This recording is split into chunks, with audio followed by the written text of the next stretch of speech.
Hi there, my name's Katie Morton. I recently graduated from the University of Glasgow a couple of weeks ago, having spent 5 amazing years up there. And 2 weeks ago, I started in my first job. So I've been asked to document my first year in practice as to what I've had to do and what I've had to deal with, and the amazing support I got with it. So I chose to go into just small animal practice only, and toyed up various options, but decided to coming back to home into a practice where I'd done a lot of my EMS placements was the best thing for me, and meant that I wasn't having to deal with the stresses of meeting new people and being in a completely new environment, as well as dealing with a new job. And a couple of weeks in, I am so glad I did that. The support I have received from the people I'm working with has been amazing. Um, my first day, I walked in and I was so scared of everything, down to knowing how to even work the computer systems. And it may seem silly, but that is the sort of thing that you can do the vet stuff, but the other, all the kind of workings behind the scenes and knowing how to do the little bits that you're not taught at university are what really do terrify you on your first day. But the nurses were amazing, and they held my hand through all of that and were able to allow me to get on with doing some of the vet stuff on my first day, which I was so grateful for. The biggest thing I've felt from the last week or so is the tiredness. The whole week passes in a blur. I couldn't even tell you what I treated today, let alone yesterday, for everything, because some things you do, you see, and then the next minute you're like, oh, what did I actually do with them? It's just such a whirlwind roller coaster of getting in, trying to think of what you need to do to make them better, and then getting the right treatments on board. Um, the weekend, my advice would be do not make plans the first weekend you've started, because it is so tiring. All I wanted to do was sleep. But one second week in, and we're doing all right. So I will be back at the end of the week to let you know how it goes.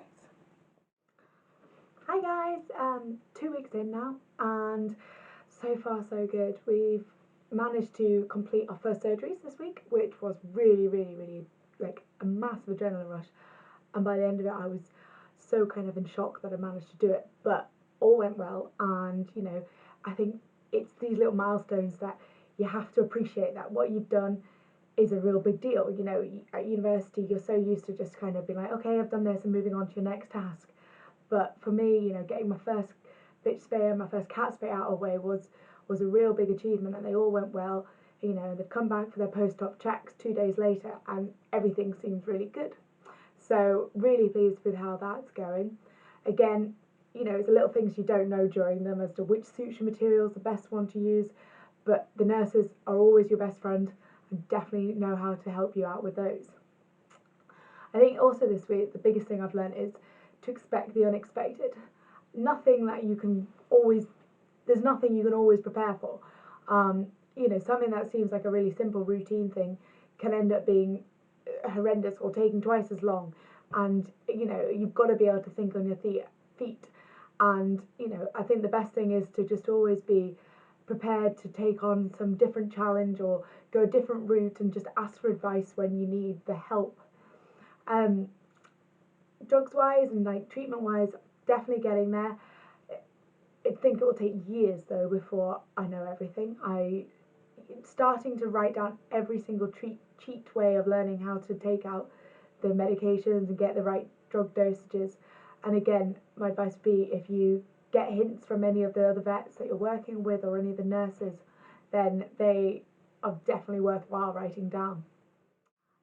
The last thing that I've had to deal with this week, and what we're all going to have to deal with, is my first euthanasia.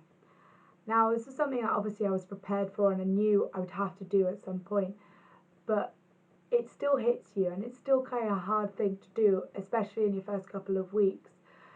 It went as well as it possibly could. The clients were really lovely, and my nursing staff supported me as I was doing it and made sure that I was okay, because I don't think it's something that we'll ever really get used to doing. I mean, we know we have to do, and we're lucky that we are able to do that, but for me it was kind of one of those ones where I don't think I'll ever forget the first one I've had to do. And I hope I don't, because I would never want to become just kind of blasé about being able to, or having to put animals to sleep. But I just think sometimes you just need to make sure you talk about it, know that what you're doing is for the right reasons, as it most often is in every case of euthanasia, and just appreciate that we're lucky enough to be able to put animals out of their misery when they are suffering. So overall, we're going all right so far. We hopefully will be carrying on in the same way and managing to get through on a day-to-day basis, and time and all the speed that comes with it will just come with practice, and hopefully when I come back in a few weeks time I'll be a lot quicker.